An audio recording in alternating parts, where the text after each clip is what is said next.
Welcome back to the Trucks, Trails, and Tales YouTube channel. As you can see, we're in a change of venue. One, because it is very cold outside. And despite having a heater in the garage, it's still like 30 degrees in there. So I figured we'd move it in here. Good change of scenery. We got the nice cabiny feel in the basement. We got Charm in here. We don't have a dump kitty with us. So that's unfortunate.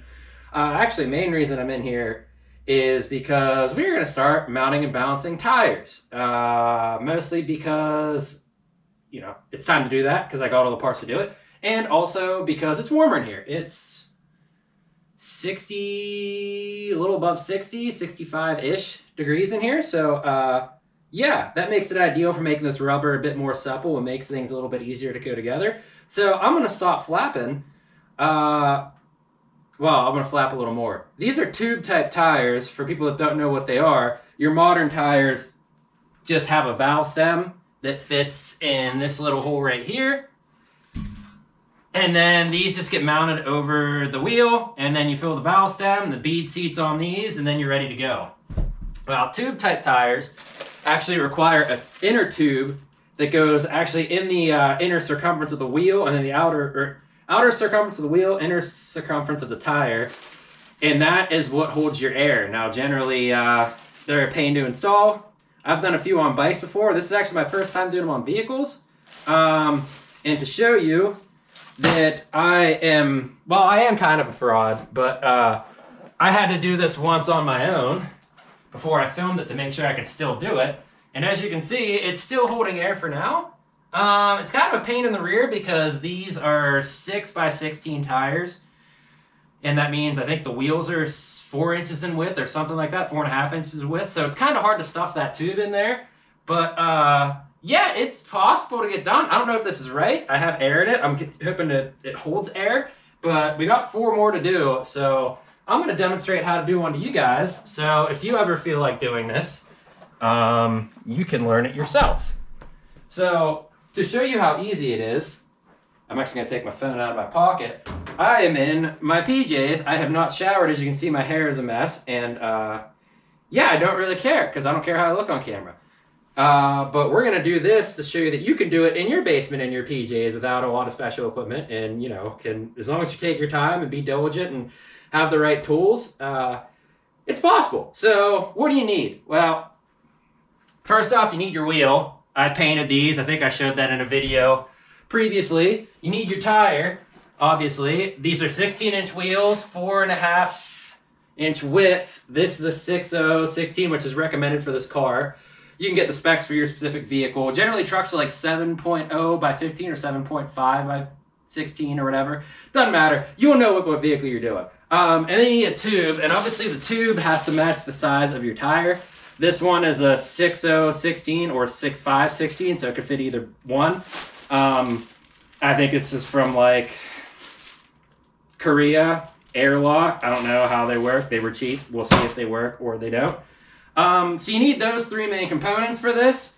You also need a little bit of soapy water or tire lube. I usually just use a little bit of Dawn dish soap and water. That seems to work well. You can have a rag around to wipe off excess water that gets around your wheel, or you don't. I don't care. One of these little fishing valve stem tools comes in handy on here because when you're putting the tube in there, you can fish this onto the valve core, and then if it pulls in to the wheel, you can grab this and pull it right back out. You can get that at your local. I got that Tractor Supply for like $8. You can get it at any major auto parts store. Tire spoons, you usually only need 1 for this, but I grabbed 2 just in case. And I have a piece of sandpaper here, and I'll show you what that's for. I also have some other stuff like the tire pressure gauge, just when I fill it up, and then a little compressor with my pad. So yeah, let's get into it. So I know I'm going to get hot while doing this. So hold the phone, ladies. I know it's very attractive, and men, if you like that too. I don't discriminate. We're going to take our sweatshirt off, and we're going to take our shoes off too, because we're about to go toe-to-toe with this monster here. All right, so first step you're going to want to do is inspect your rim. Now, I painted these. I sanded the interior of them relatively smooth, but on here there's still some spots where it's a bit high. So I just kind of go around the circumference of it with, this is 500 grit sandpaper. You can use whatever you want to, it really doesn't matter.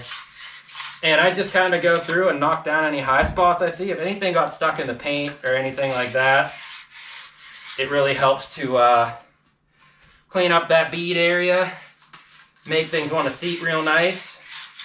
You know, also where the tube rests, you want kind of a relatively smooth surface with no jagged edges coming up. You know, there can be surface variation or whatever. It's not that big of a deal. You just don't want big, like, thorny jaggers or anything like that. You don't really need to worry about the bead of the wheel.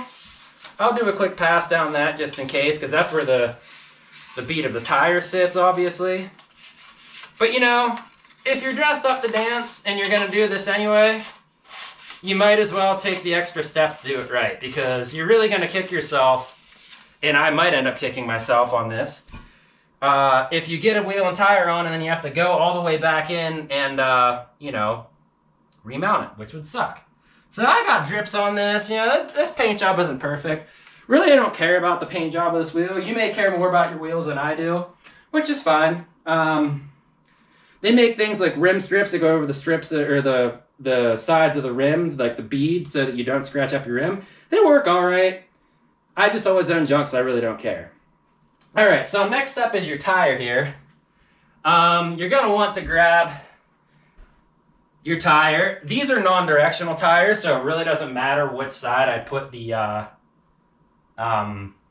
wheel in. It goes the same way regardless.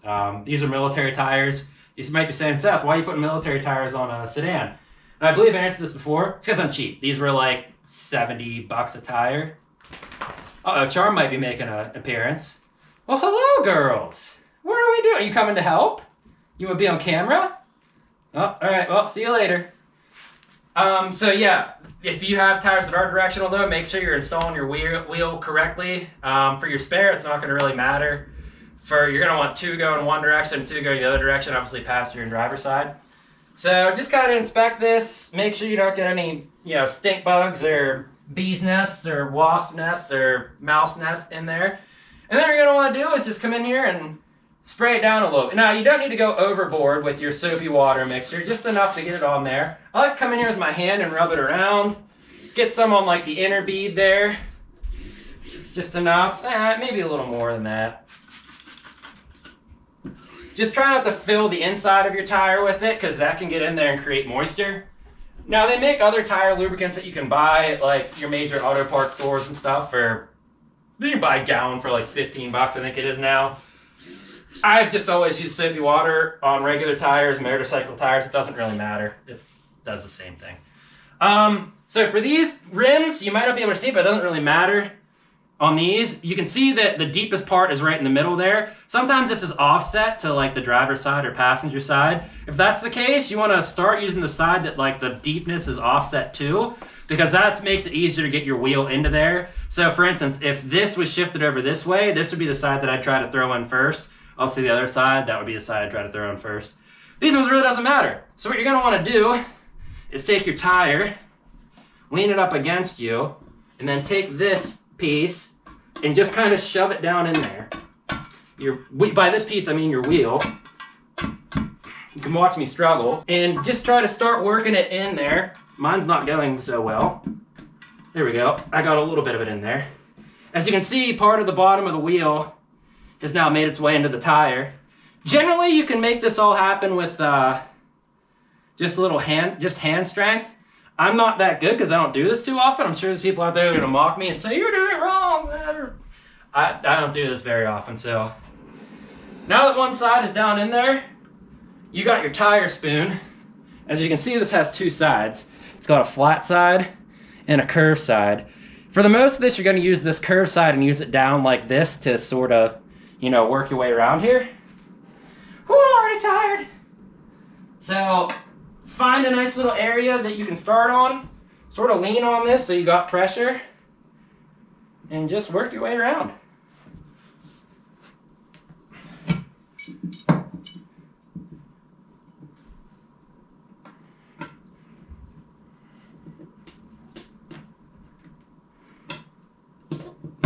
And there we go.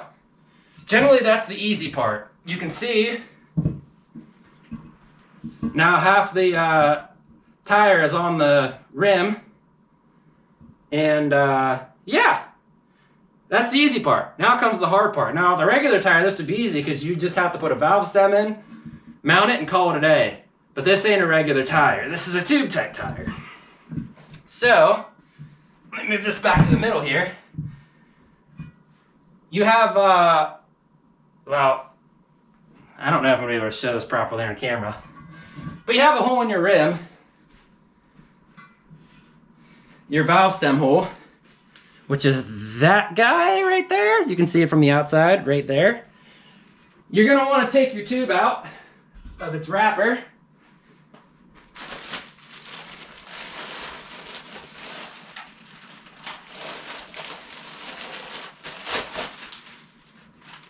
There we go.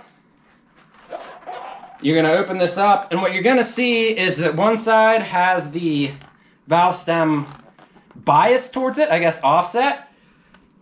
That side is going to want to be where you open this up and install it over the rim. Because of that offset, that's going to make it line up there and not want to pull that valve stem out of there. So, now that you have that out, take your valve stem cap off. Set it aside someplace safe. And now, find that hole where the valve stem goes through. Line that up as best as you can.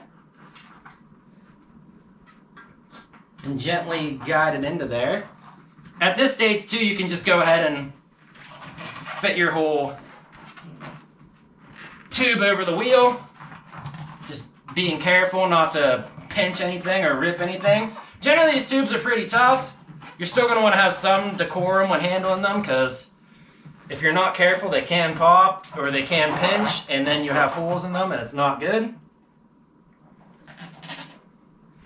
So as you can see, right here, we have our valve stem. It's a little shadowy, so I apologize. What you want to do now is take this fishing tool, valve fishing tool, and screw that on there. Maybe? You worked before. There we go. And put it on there till it's tight. Now you have something, if that valve goes down in there, you can pull it out and bring it back into place. They make other tools that are just like this, look like this, but they're four-sided. That could work, but it could mar up your paint job and stuff right there, and then you don't have the depth to grab something. So just buy one of these. They're pretty cheap. They probably used to be a lot cheaper. All right. So now you got your valve stem ready to go. You need a drink of water. I'm getting too old for this. Whew. All right.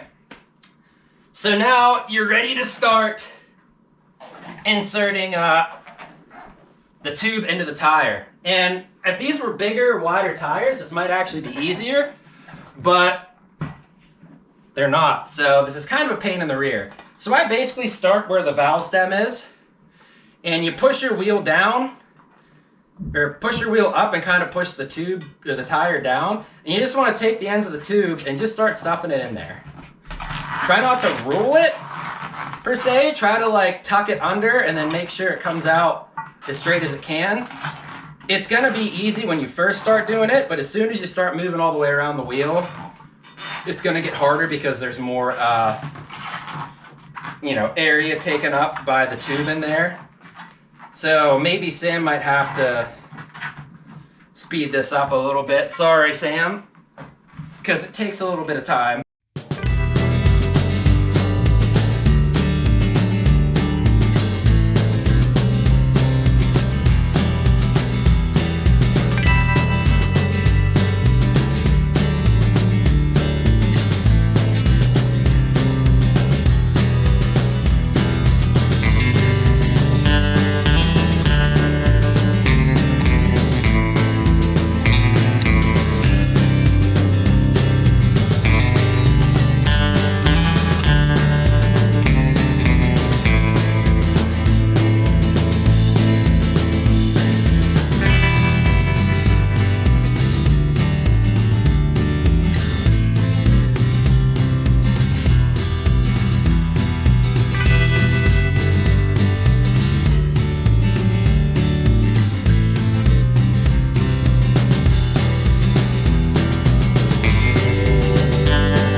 So see how it's getting kind of tough back here? You kind of have to like tuck this part in and stuff it.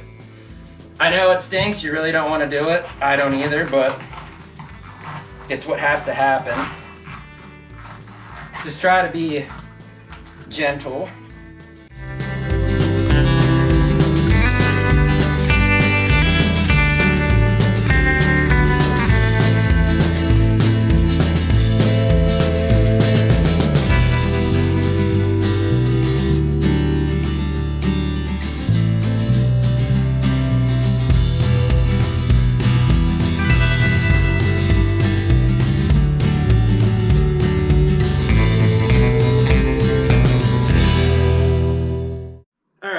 Now most of that wheel's in there, I'm gonna start just kind of making my way around, trying to loosen things up a little bit, avoid any of the rough edges that I have, so on and so forth.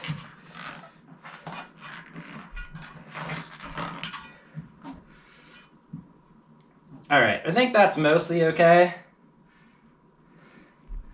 It's not perfect, it's not great. You can see on this side I kind of still have some tube hanging out. That's fine, because what I'm going to do here is I'm going to tuck that all down into the wheel as much as I can.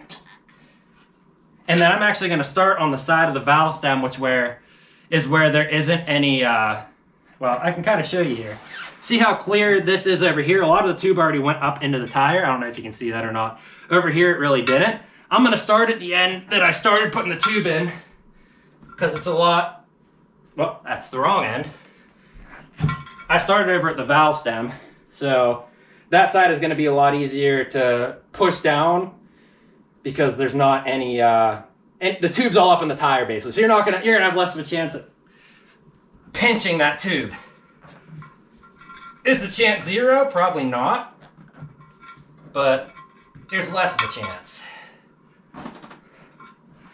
So now that we're at this juncture, I'm going to try to move this as much as I can.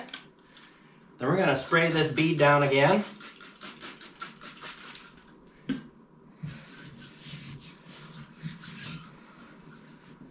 Get some in there on the inner bead.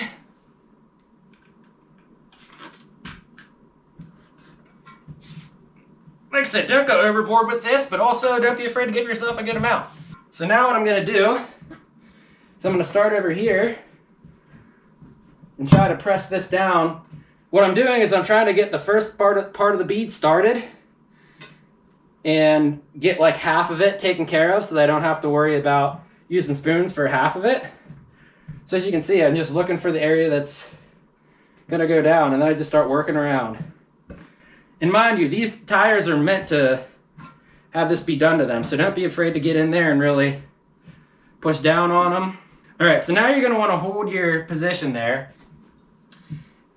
And now that we're doing this, this is where the curved end comes into handy. You're gonna wanna put the curved part down and then start in here and just ride along the rim.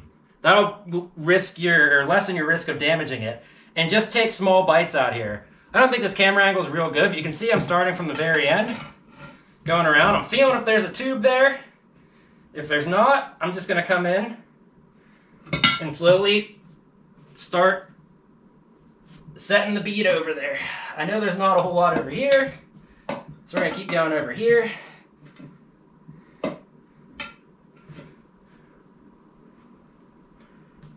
Small little bites.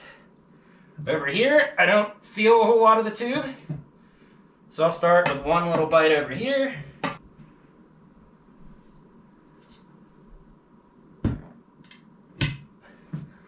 And the key to this is to just not pinch your tube. I know it's easier said than done. If you just take your time before you go under there, feel if the tube's right there. If it's not, then you're probably all right. And if you do feel the tube, just kind of get in there and, if you can, try to push it down a little bit, you know? Generally, it's going to try to fall into the middle of the tire, so you don't really have to worry about hitting it. Sometimes it'll try to pop up. Just use as little of the spoon as you have to.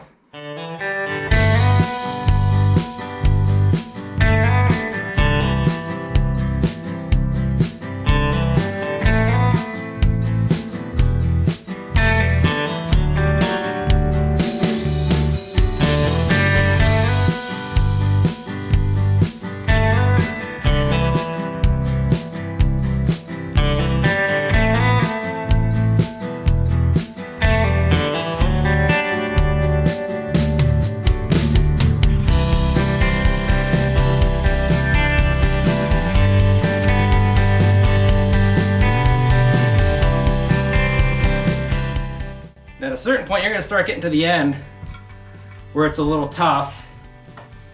What you can do is take this flat side, and put a little more lube on there. Take the flat side of this tire spoon, because you're not gonna be able to get to the curved part of it, and just start sticking that under there.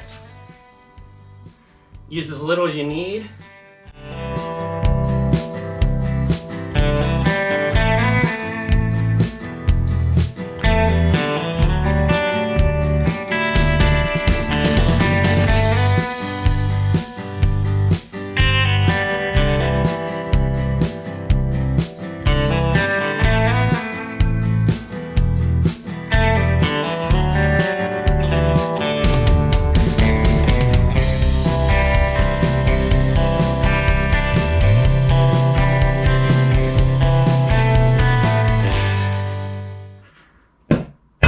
There we go.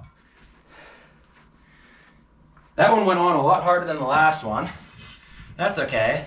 I kind of got some wooies on the outside of my rim, but that's all right. I don't really care about these rims because the car, as you guys know, isn't perfect. So here's the reason you have this little guy on here. You see that? Valve stem tried to move. That just brings it right back out. So now that you're fully mounted on the tire, the one thing you want to check for is on the back side, you can have sections where the tube is pinching between the tire and the wheel. There's only like 2 sections on here. You want to go in there and just stuff that under as best as you can so that it's not going to pinch when it inflates. It can be kind of difficult, but it's fine. Just work your way around. It'll eventually go in there, or it won't. Probably folks out there that do this for a living, they're yelling at me and they're like, dude, it's way simpler than this. But I don't do this every day. Just continue tucking that in a little bit. For the most part, we're mostly out of the way there. All tucked down in. Yeah, you might not be able to see it on camera, but I have that tube completely tucked in there now. Whoop, wait, there's one spot that isn't. There we go. All right, as you can see, this is a workout and I'm quite tired, but that's okay. I also like working out. So I'm gonna take my paper towel and just sort of wipe this wheel down a little bit. Not why? Well, there's no specific reason. I just like to make it look good. Grab your valve stem and pull that back up through.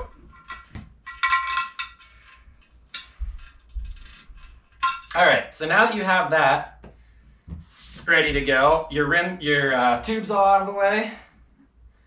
Your rim's all ready to go. Make sure this valve stem's pulled up through. Take this little tool off.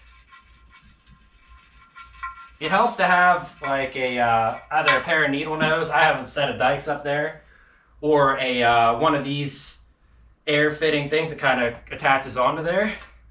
That way, if the valve stem does want to go back into the tire, this will hold on to it. So now what I'm going to do is I'm going to take some time, fill this up with I think 10 to 15 psi of air, just to make sure that the tube kind of sets. Don't have any major issues. I really can't see what's going on in there, so I don't know, but we're going to do that.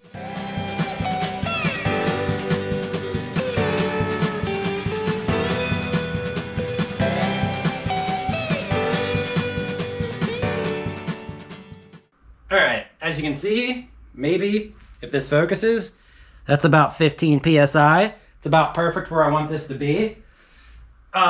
You can see the work that we did to keep the tube out of the way, prevented it from getting pinched in there, and we filled it up.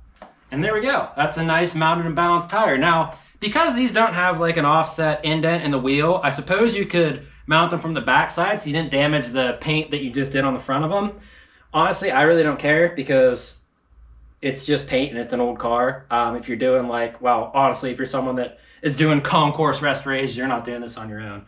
Let's face it, you're paying somebody a ton of money to do it. But yeah, that's a mounted and balanced tire. So what I'm gonna do is, I'm not gonna film the rest of these because nobody wants to see me struggle and breathe real heavy and hate my life for whatever that was, 10, 15 minutes to mount these. So I'll bring you back in when I'm done with all these. You know, a few things to consider when you're doing this. Like I said, just watch out for the tube. Take your time. Don't try to move it out of the way as much as possible. Nothing's ever going to be perfect. Don't film up the max pressure right away. What I like to do, I've done this with motorcycle tires too, is get them to like half of what pressure you're going to run them at.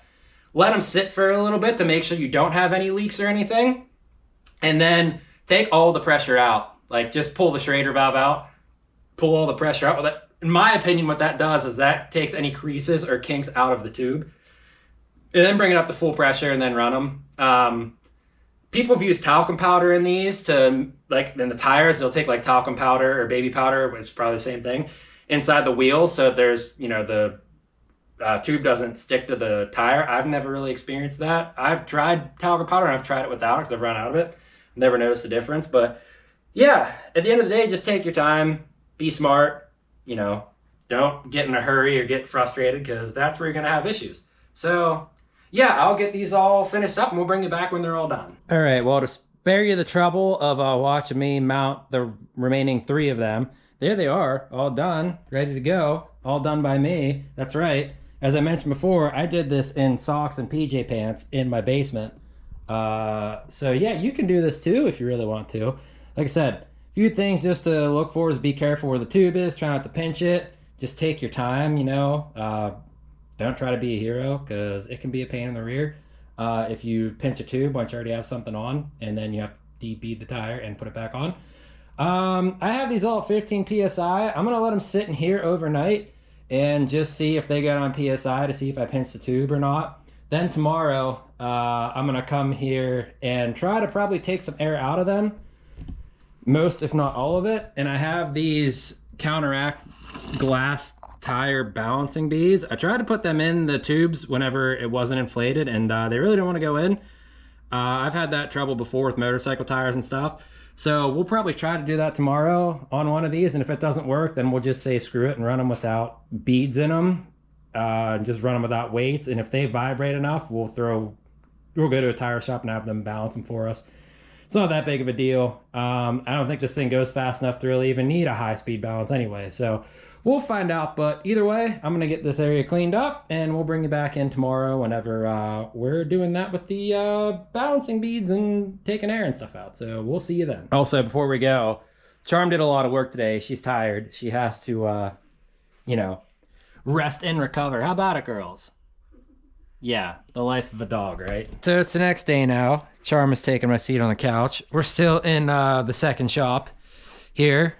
With lots of critters on the wall and other fun stuff. So yeah, luckily all these held approximately 15-ish PSI last night. So I didn't necessarily do it wrong, but I guess we'll find out more as the day goes on. What we're doing today is we're filling these tires with balancing beads because I really don't feel like putting steel wheel weights on them. Not that it really makes a difference either way, but I'm cheap and these balance beads cost me $20 and I can do it myself. I already did one tire.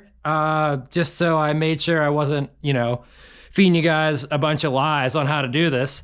So I have my, what would you call it? Balancing bead station?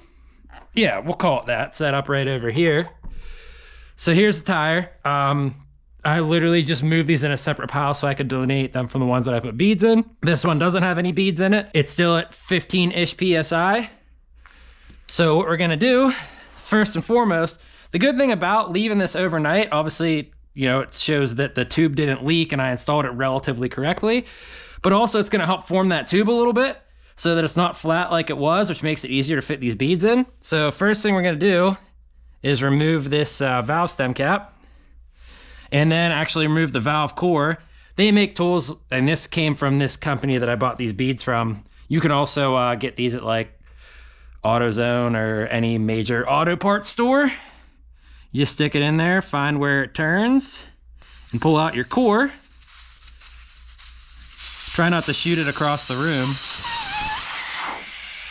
There it is. We're gonna set those aside for now in a safe spot so we know where they're at.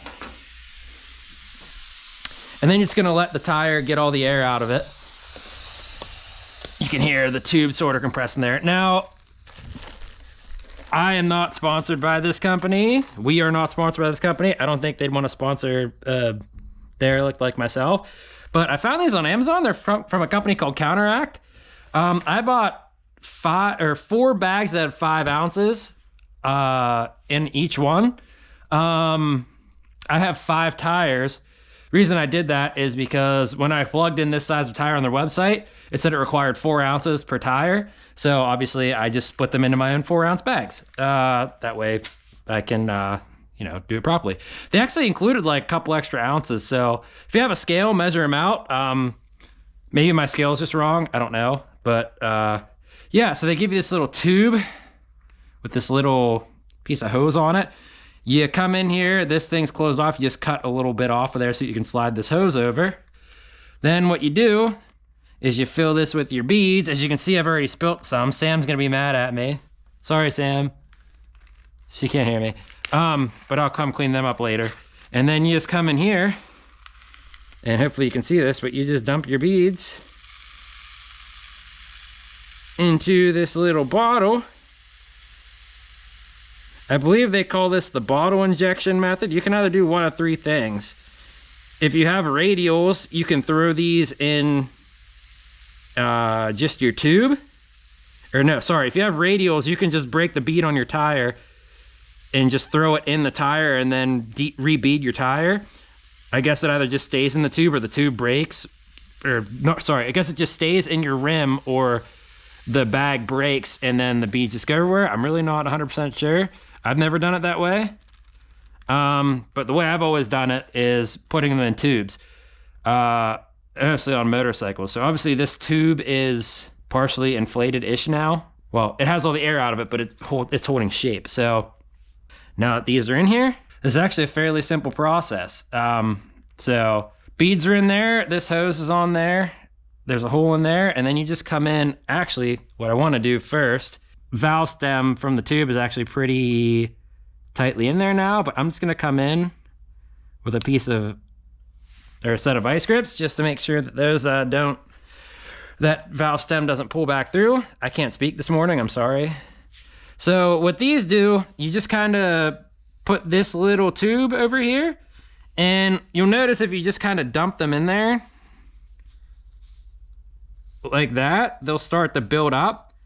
And that's what I was doing yesterday and getting frustrated. I'm like, they won't go down there, getting stuck in there. But if you use this tube and sort of squeeze the tube to introduce air into there, you'll notice that the level of it starts to slowly go down as it works those beads in and out of there. I put a lot of them in there, so that's probably why it's not going down super quick. Unless it actually is stuck.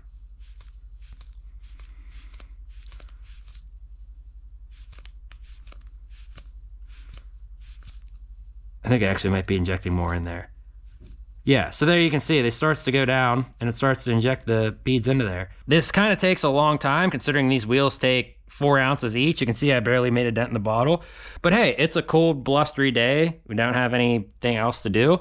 So might as well take the time to do this. It beats me having to go to a shop and have them put wheel weights on there, drop them off, have downtime.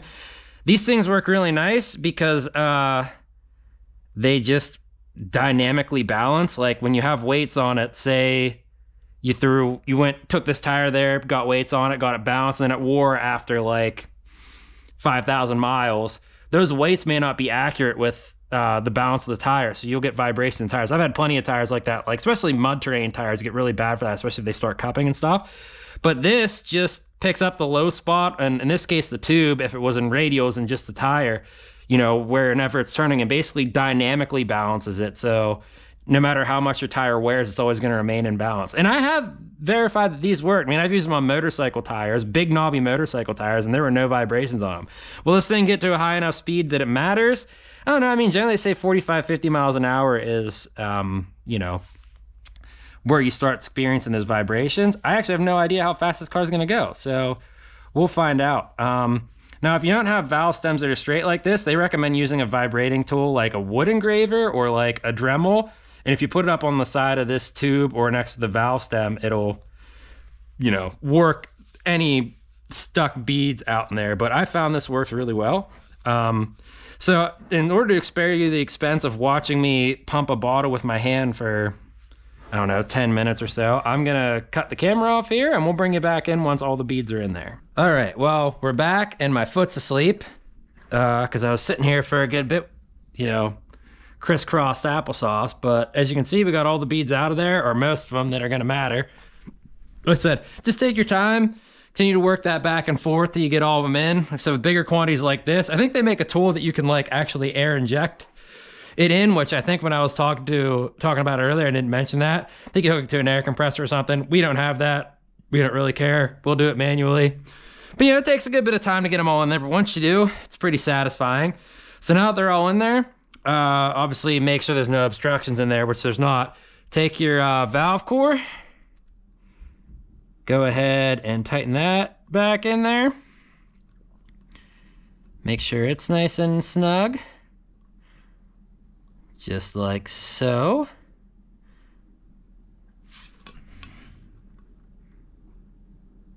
All right, that's good. And then factory pressure, I believe, on these tires is supposed to be 25 to, or actually 28 PSI. This says you can have it max at 47. We're gonna do that. We're gonna do, instead of 28, since it's, you know, 60 degrees in here, we're gonna do 25 just to start off. And then once we drive it a few miles, which will probably be, I don't know how long it's gonna take to get this project done, but anyways, we'll bump it back up to 25 then. So yeah, I'm gonna go film, well, I'm not gonna film me filling them up with pressure because you guys just don't wanna see me sitting here with a air compressor filling up this tire, but yeah, I'm gonna fill it up 25 PSI and we'll show you that whenever we come back. So we're back, got this tire filled up. As you can see, that's about 25 PSI, so we're good with that. Go ahead and put your valve cap back on. And that's a done tire. So you might be able to hear it. Maybe not, but you can hear the beads actually moving around in there. So we know they all got to the right place. I'm gonna do the same for the remaining 3 tires. Like I said, fortunately it takes some time. But if you don't want to worry about having your wheels away for a long time, you want to make them be dynamically balanced for the rest of their life. And especially with tires like these with big lugs, that's pretty important because they will wear quickly. Go the balance bead route. So I'll get these done and bring you back in once I have them all completed. All right, well, Charma supervised me this time. She's very upset that I haven't given her enough attention, but anyways, yeah, that's all 5 tires done. The really weird thing was this is the spare tire and I could not get all the beads in it. It's like, I don't know if because the tube had an obstruction in it or what was going on, but I only got like half of them in there. As you can see by this right here, there's still some in there and they kept like getting obstructed. I kept having to blow it out and finally they just stopped going in there. But I don't plan on rotating the spare in anyway. It's just gonna be sitting back there just in case, since these are tube tires, you know, if you have a spare go out or if you know, get a hole in a tire, then, you know, you can't just put a plug in it. You have to actually take the tube out, patch the tube, throw it back in. So it's more just going to be a spare just in case I need one to throw on if anything goes wrong. So, which hopefully it doesn't. But yeah, so luckily the bottom 4 all have the recommended amount in them and they're ready to go. So yeah, I'm going to get these taken out to the garage and not work out there today because it is still really cold, but luckily it's supposed to warm up tomorrow. So yeah, we'll not end this episode or video, I guess, without having these mounted on the car. So next we're gonna do brake work. I got brake lines, I got stuff to rebuild wheel cylinders, master cylinders,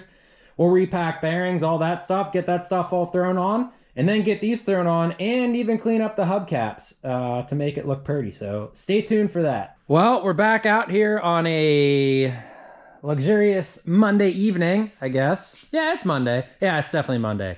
Yeah, it's still cold. Not as cold, but still pretty cold. Anyways, we have some exciting news to announce. You may notice that things look a bit different in this place.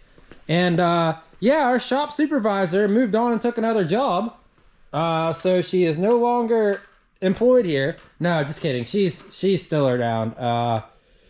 unfortunately, since our dog Butch passed away a couple weeks back, Sam and I discussed when he passed away, we were going to try to introduce Socks, the garage cat, into our house, because her and Charm generally get along half decently. I mean, we've been kind of introducing them to each other and, you know, trying to make them be friends. And Charm doesn't instantly want to kill her. Charm actually is terrified of her. Butch did not like cats. He wanted to tear anything that was smaller than him apart, generally. So Socks has currently been upgraded from garage kitty to house cat, and we have her locked in a room right now, just acclimating her to the area and, you know, making sure she gets as comfortable as possible, and then hopefully let her and Charm roam around with each other and, you know, live a happy life together as soulmates there. So unfortunately, I'm outnumbered by women now, which is not fun. But oh well, I just get the chicks, I guess. You know, what can I say? But anyways, well, I'd say enough of me being an idiot, but that's generally the case all the time. What we're gonna do today, as promised in the last part of this, is we're gonna try to rebuild these wheel cylinders right here. Now, from the outside looking in, all of them look half decent. Like, I mean, the lighting sucks in here. I'm sorry about that, but they got brake dust on them. They don't look completely corroded. They look like they may have been worked on at some point, so hopefully that means they're good. I think I'm gonna try by taking off the back ones first. I'm gonna spray the bolts down with some, you know, rust penetrant. Let that sit for a little bit while I get the heater and stuff warmed up, getting ready to go. And then we're gonna take these rear ones off first and see if we can rebuild them. To be honest, I've never rebuilt wheel cylinders. I've always just bought them because they're generally super cheap for, you know, old Fords like this or anything. Like on Rock Auto, you get them for like $3 to $5 on sale when they do go, and they never have any issues. But these are brand new, like 70, 80 bucks. And I don't want to spend that money on them unless I absolutely have to. If these are bad and pitted in the surface, so, or the interior surface, the drum, the barrel, whatever you want to call it. So we're going to try to rebuild these as best we can. But first step's that, taking them apart and seeing if we can rebuild them. So I'm going to spray these down, get this heater going, and I'll bring you back once I have one of these on the bench ready to go. All right, well, I kind of lied to you. I realized I should probably film myself taking one of these wheel cylinders off so you all can see. It's actually pretty simple. So this little adapter guy, I don't know if the new brake lines are like that, but it looks like it adapts it to a certain fitting. It goes in the back. I cut those lines, so I just took that off first. Then there's a spring that keeps tension on the two brake shoes, and then there's just 2 half-inch bolts at the back. So let's get into this here. Hopefully the lighting isn't too bad for you. That's right, once we get this piece off, it'll be easier to show you guys what's going on. Maybe, come on now. I'm gonna painfully make you all sit here and watch me struggle to get this thing out without even having an idea what I'm doing, because that's the kind of guy I am. I want you to sit here and struggle with me. Sometimes we all need someone to struggle with. Whether it's ourselves, whether it's a dump kitty that is turned garage kitty that has turned luxury house kitty now, or whatever. Oh my goodness, man. Hopefully these new brake lines don't have this freaking adapter on it, so I can just plumb them right into there and not worry about it. That would be ideal. Oh, nothing like the feeling of brake fluid all over your fingers to just really make your day, you know, that much more enjoyable. So then you got this little spring right here. This just holds the pad, so whenever it, you know, pushes out, the pads return. Just get yourself a pair of channel locks and just sort of get in there. Give yourself a little muscle onto it. Pull that old girl out. So that'll allow you to get that wheel cylinder out, and then it's just 2 half-inch bolts on the back. I'm not gonna film that because if you don't know how to remove 2 half-inch bolts, well, I can't help you with anything. But yeah, we'll get this removed, even though you just painfully watched me remove that fitting, but we'll get this removed and we'll take them over to the bench, take a look at them. Well, all right, so we got them both out. There's a lot of corrosion in there, it looks like. I don't know what that weird looking, I don't know what that is. It's kind of gross. So that one, that's the passenger side. And then this one's the driver's side. It actually doesn't look super bad. It's got some gunk in it, but it's definitely not as bad as the passenger side. So I really don't have a good way of getting these out. I have read that you can put compressed air and a rag over them and shoot those things out. I don't really have an air compressor other than on the 95. So I think I'm gonna take these out there and fire that girl up and see if I can get these out here. I've read people saying about putting grease fittings in these and doing that, but I did have some grease fittings, but I don't know where I put them. So I'm gonna be back, and I'm gonna see, oh, wait. There they are. Are these the right thing? Do these work? Are these the right thread? Ooh, hold on. We might be able to do this. The true question, though, is do I have any grease in my grease gun?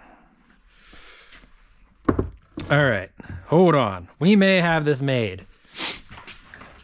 By the way, this was not planned at all. I absolutely did not know I had grease in there, or I did not know those grease fittings were there. I think I have a little adapter-rooney on the end of this right now.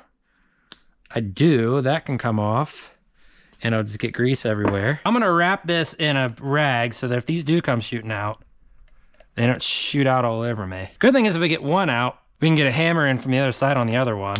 Whoop. All right, there's one. So yeah, I guess that's a good method if you can't get these apart. Now, I think I should be able to get a socket in through there and pound that side out. All right, what else we got here? We got a small enough socket we can hammer in there. What about you? Are you gonna fit? All right, there we go. All right, that guy doesn't seem to want to budge too much. We're gonna destroy that seal, but I think it's coming. Is there a bigger socket that I can... How about you? Maybe. That might work.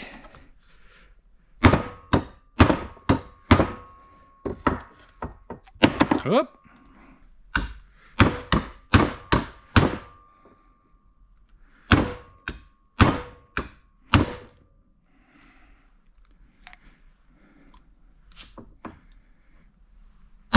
Watch me hit my hand. That would be awesome. I don't want to destroy you, so I'm gonna find a better way to get that out. Maybe if I clamp this in here. What about like this? There we go. All right, there's that guy. Well, if you're dumb like me and don't know what you're doing, there you go. You can find a way to get all this stuff out of there with basic hand tools. So there's that seal. I definitely ruined it, but that's okay. We got new ones. So there you go. That's, you know, getting stuff out of a wheel cylinder, I guess. Let's, I'm gonna get a rag and wipe that down in there and show you guys what it looks like, but I'm gonna turn the camera off first and get my bearings about me. Ooh, that's stinky, whatever is in that. I don't know what it is, but it friggin' stinks. All right, I will be right back. All right, well, looking down inside this guy, it really doesn't look too bad. I mean, there's some, you know, witness marks and stuff in it, but there's no real overall major pitting. I think this one can be rebuilt. We'll see for sure. I'm gonna get the other one apart and see how it looks and see if it's worthy of doing the same thing, and we'll go from there. All right, well, I got this one apart, and it's definitely got some pitting in it. It's not super good, but what I think I'm gonna do is I have a hone here. I'm just gonna try to get in there and quickly clean some of this out and just see what it looks like. Then from there, I think I'm gonna try soaking these in some gas overnight just to try to get all the crap off of them. I mean, they're all pretty gummed up. I got grease in there now, so that's not super good. Just enough to get them all cleaned up.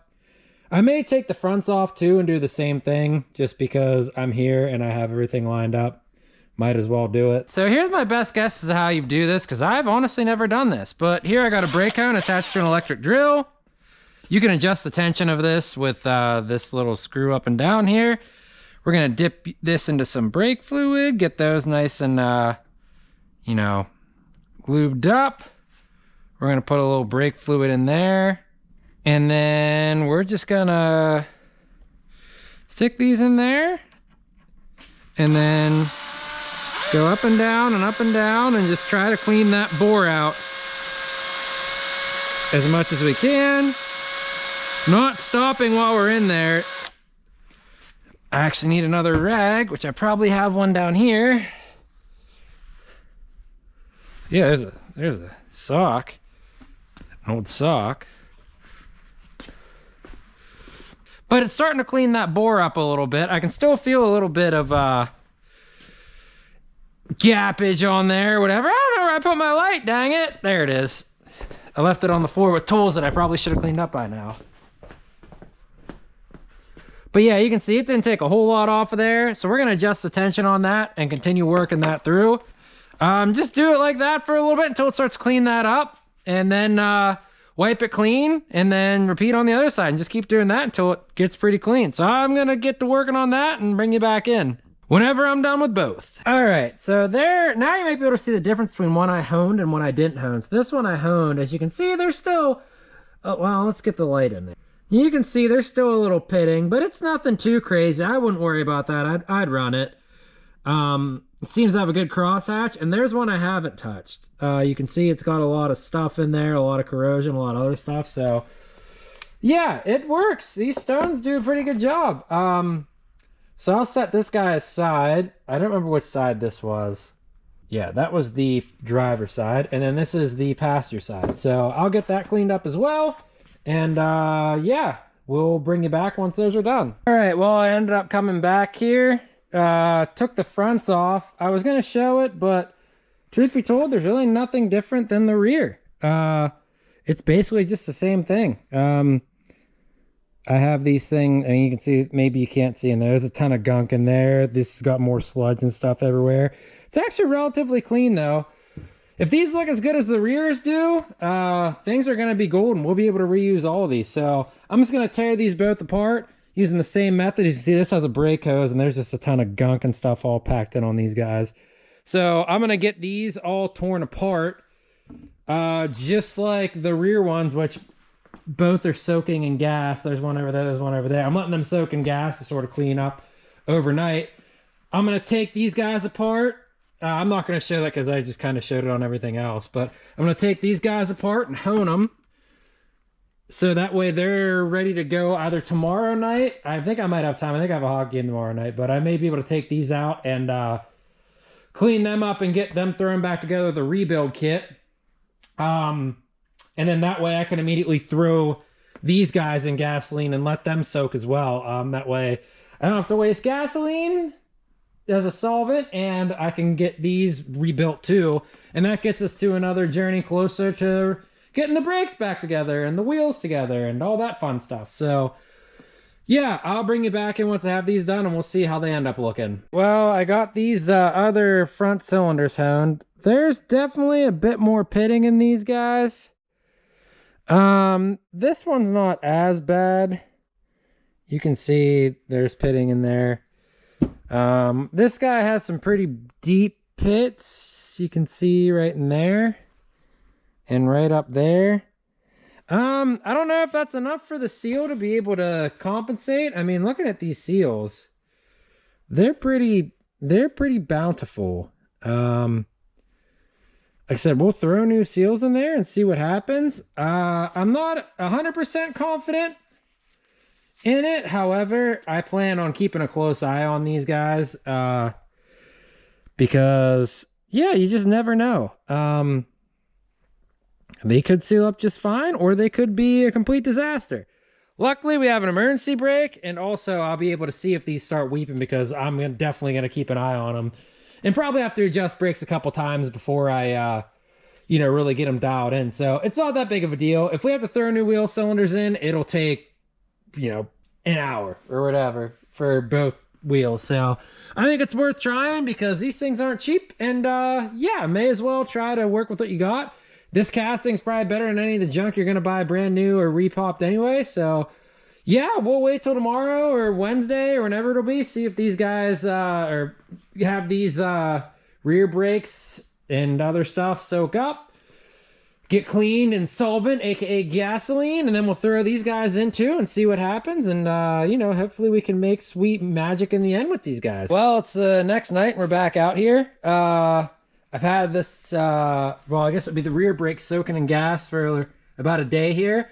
I'm not going to show me pulling them out and cleaning them up. I'm honestly just going to dump the gas in there, or pull the parts out, dump the gas in there, use some brake clean them up, just to make sure they're, you know, clean enough for what we need. And then I'll probably wire brush those, I guess you would call them the cap thingies there. See how around the edges they got some corrosion and stuff. I have a, what would you call that? Little grinder, bench grinder. Well, actually, I can't use that because that doesn't have a wire brush on it. So those are going in a vise and I'm wire brushing them. But yeah, I'm going to clean those up and I'm actually going to swap them with the appropriate sides front brake stuff. You know, that way I can start working on those. So I'm going to get those pulled out, get them taken care of here, and I'll bring you back in once we're ready to install stuff on those. So I just wanted to bring you in here real quick while I'm cleaning this one up. Look how good the gas soaked all the junk off that spring.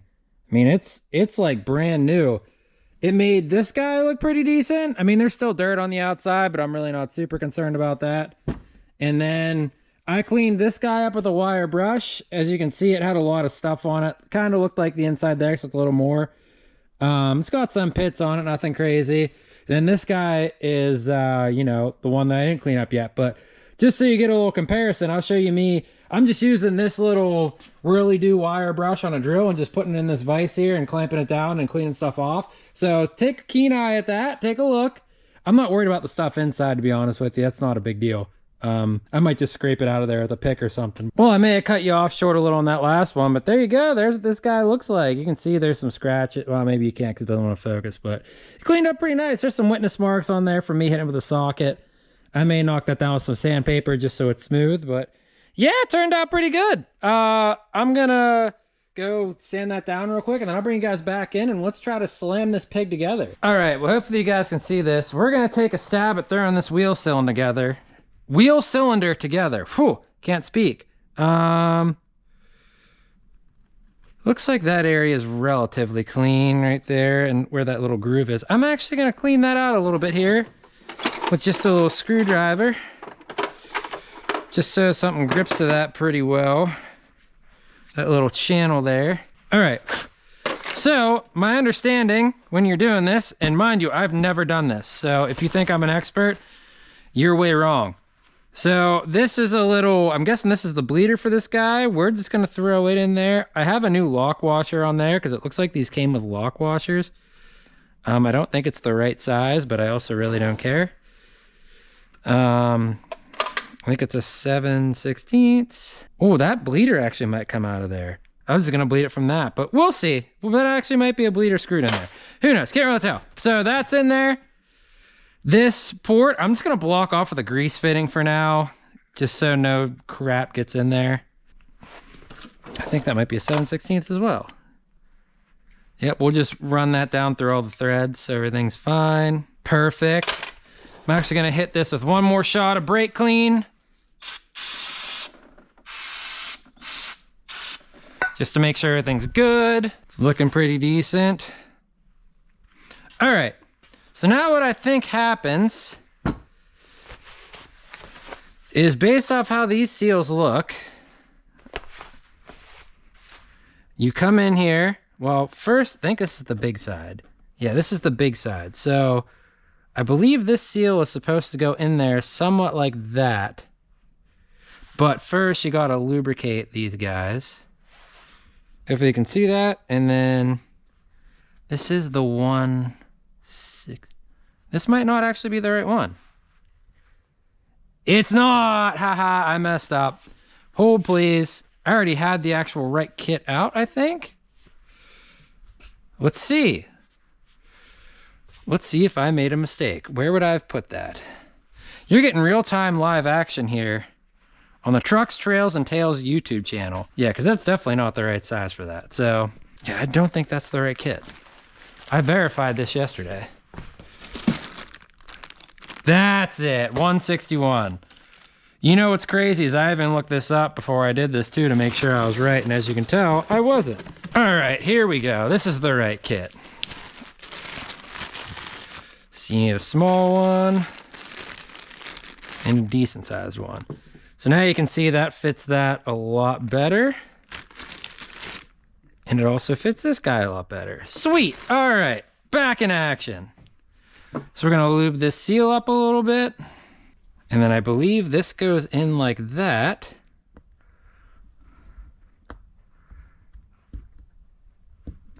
That would make sense. And then this guy comes down like that.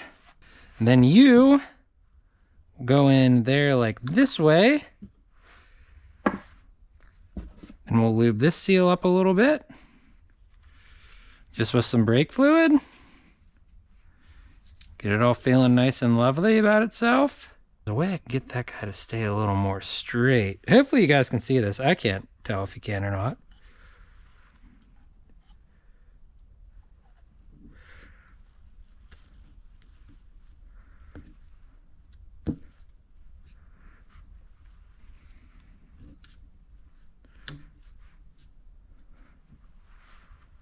All right, and then this should go like straight up and down like so, I believe. Sounded a bit crunchy, but we're gonna forget about that. Wipe that down and put this guy around there.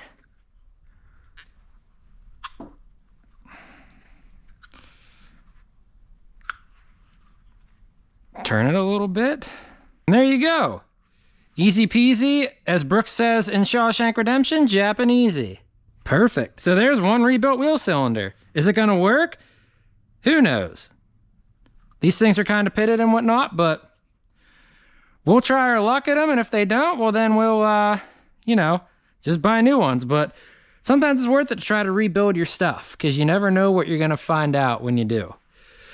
So hopefully you learn from that and could actually see it. Probably not, because my filming stinks. But it's really not that difficult. And it's a lot cheaper, than buying brand new ones. So I'm gonna set this guy aside for now, just right here. Let it marinate, and then I'm gonna go pull the other one out and then rebuild it and bring them back when we're done. All right, so I came in here and got that other one rebuilt. There's definitely a lot of pitting on one of the, I guess, cylinders, but as long as the seal holds, I don't see why that's going to be any of an issue. I did notice, too, that you can pull that whole fitting out. That's pretty neat. I'm just going to leave it the way it is because I like it. So, yeah, those are the two rear ones.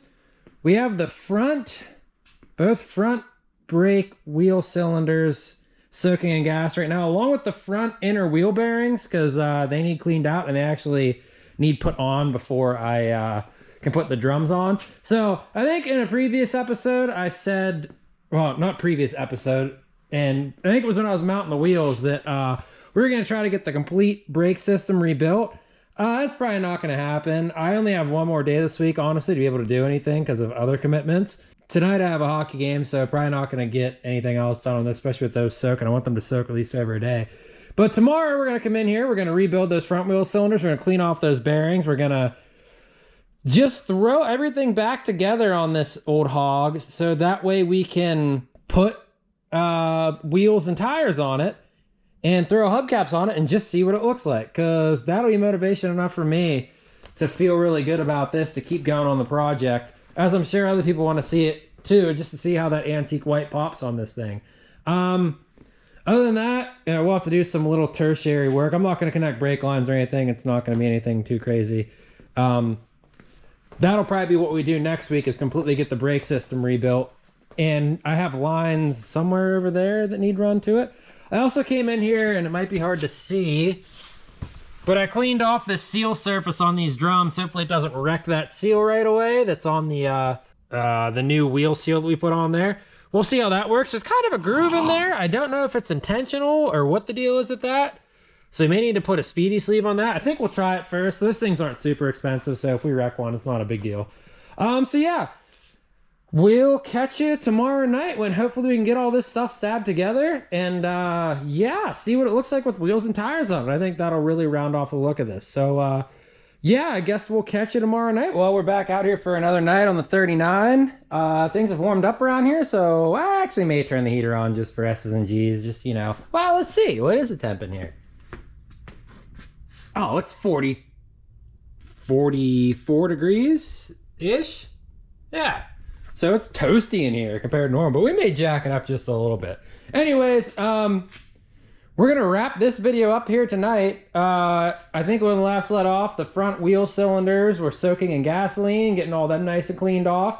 I had to go get some more brake clean because I ran out of it. But we also have wheel bearings for the front soaking in over there. So that's because they're stuck behind the wheel seal. So we'll get them cleaned off, grease, get a new wheel seal in the fronts here so that way we can stab them on. Basically, the main goal tonight is to get the wheel cylinders all prepped, get the drums back on, and get the wheels and tires and hubcaps on, because I've been envisioning in my mind for a long time how this car is going to look. And like I said before, motivation is a big thing. If I can see this car with all the trim on it, with all the wheels and tires on it, basically how it's going to look once it's done. I mean, anything cosmetically from this really isn't changing. I think it's going to be super motivating to really continue to get done. Now, I am motivated on this project, but it's going to be even more motivating to be like, okay, yeah, let's spend the money. Let's get this thing hammered out and do it. So that's what we're doing tonight. I'm not going to film a whole lot of the wheel cylinder stuff because you already saw me do it on the rears, and it's basically the same thing. I will film cleaning the wheel bearings, packing them, and getting them into the drum and whatnot. And then we'll just go around and clean up all these spindles and everything. Jam everything in there, get it staged, put nuts on the spindles partially tight so that way it holds the weight. And then wheels, tires, and lug nuts and all that stuff, and we'll be golden.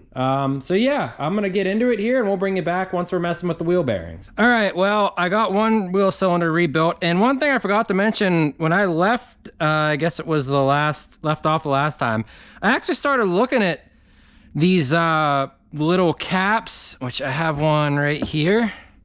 I put a new lock washer on there, and I was trying to figure out how the heck do you bleed these brakes? Well, if you look at this guy, this is the one I'm getting ready to rebuild.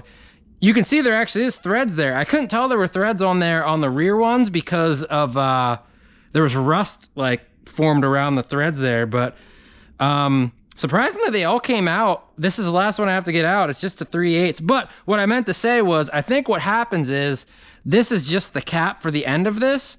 And then you obviously slide a hose over this and then take it on and off, or you just, you know, blurt that out and it just spits fluid everywhere, which is probably what's actually going to happen because I don't think I can get a hose over that. But yeah, so that's pretty neat. It doesn't have just like the little opening there with the little cap over. It's kind of like a rudimentary style where you just have a bolt that, you know, doesn't let stuff get in there. But just for, you know, loyalty's sake, let's see if this one comes out.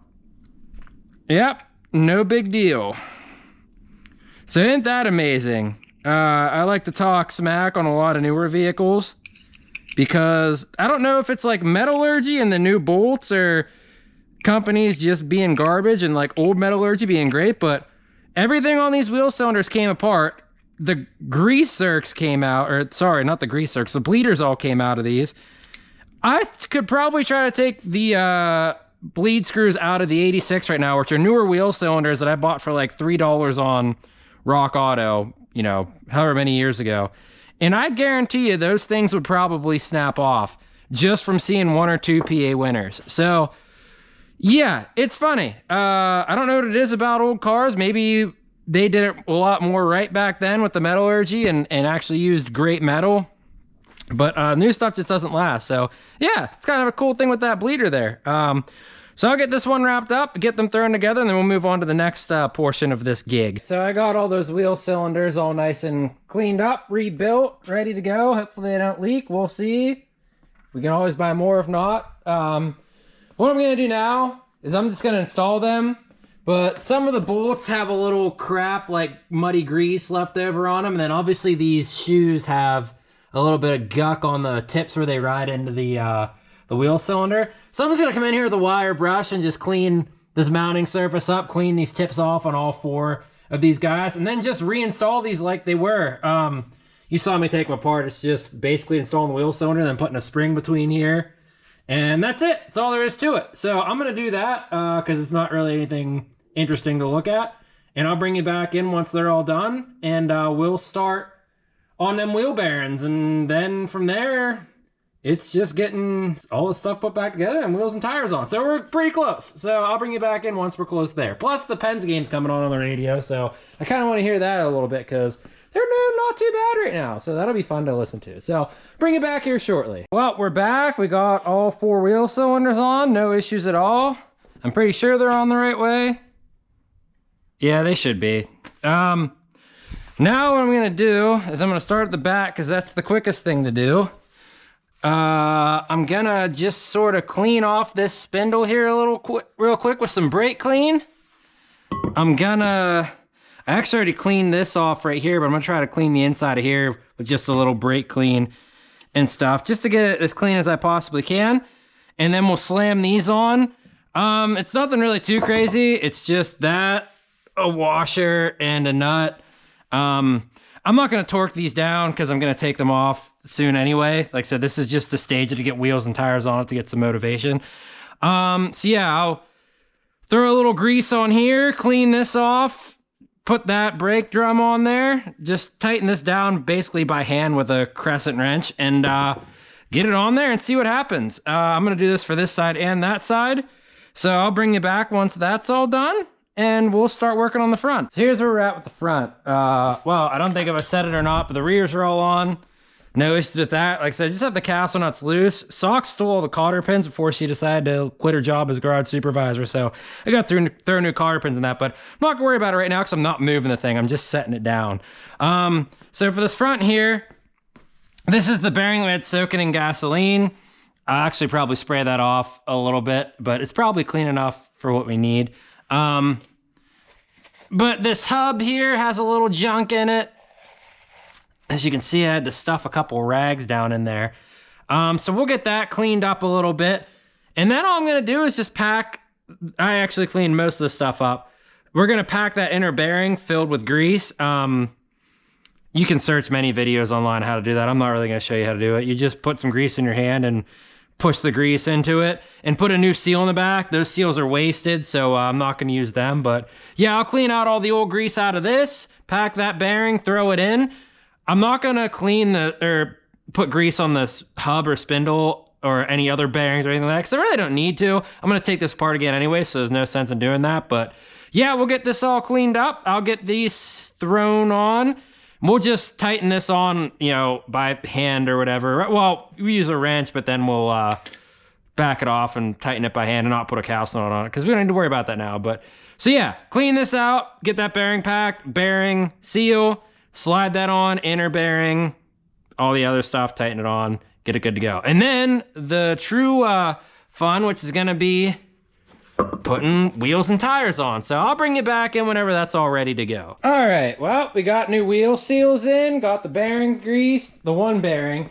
I also came through, and you might not be able to see it, but I splashed a little paint on those caps just because it's on there, it'll cure. I also did the back nut on that rear axle too. So now's the big reveal. Wheels and tires are currently sitting over here. Yeah, this is gonna be fun. I'm not gonna film any of this because I kind of want it to be a surprise, and I'm kind of too nervous to try to sit here and film it all because I just want to get it done. But I'll bring you back in once we have the wheels on, and then we'll slam the hubcaps on and see how that looks, and just, you know, take this step back from this angle and just really eat it in, just really see what it looks like. So yeah, I'm gonna probably get the back tires on first, then the front tires, and then, like I said, we'll go grab the hubcaps and put her on and get that look of what she's gonna look like. All right, well, wheels are on. We got the hubcaps here. Let's slam these on and do the big reveal. I should have probably cleaned these hubcaps off, but I also really don't care. I don't know which way they necessarily go. They'll rotate anyway, so it really doesn't matter. All right, there's one.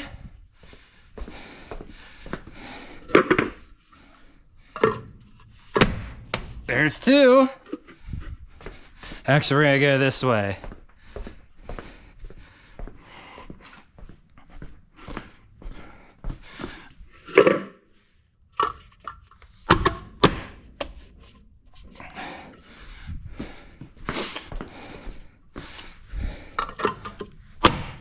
All right, here's the big reveal. Actually, I'm gonna take this off my heads to get a better view. Look at that, man. Wow. Dude, I'm speechless. I mean, it's kind of hard to see on this camera because it doesn't pick up great detail, but look at those lugs on those wheels. I mean, that just looks like some Mad Max type of stuff right there. And it's funny, like, I'm generally a fan of alternating colors. Like if I have a white car, I like black wheels, a black car, I like white wheels. I generally just like white wheels in general, but like the contrast between the patina, the orange fender, the chrome, the black, the primer, all of it just works. Maybe you don't feel the same. Maybe you like the stock look, all that stuff. That's fine. I don't care, but man, I just think this looks incredible. Now, honestly, who knows how these tires are going to ride? They may ride like garbage.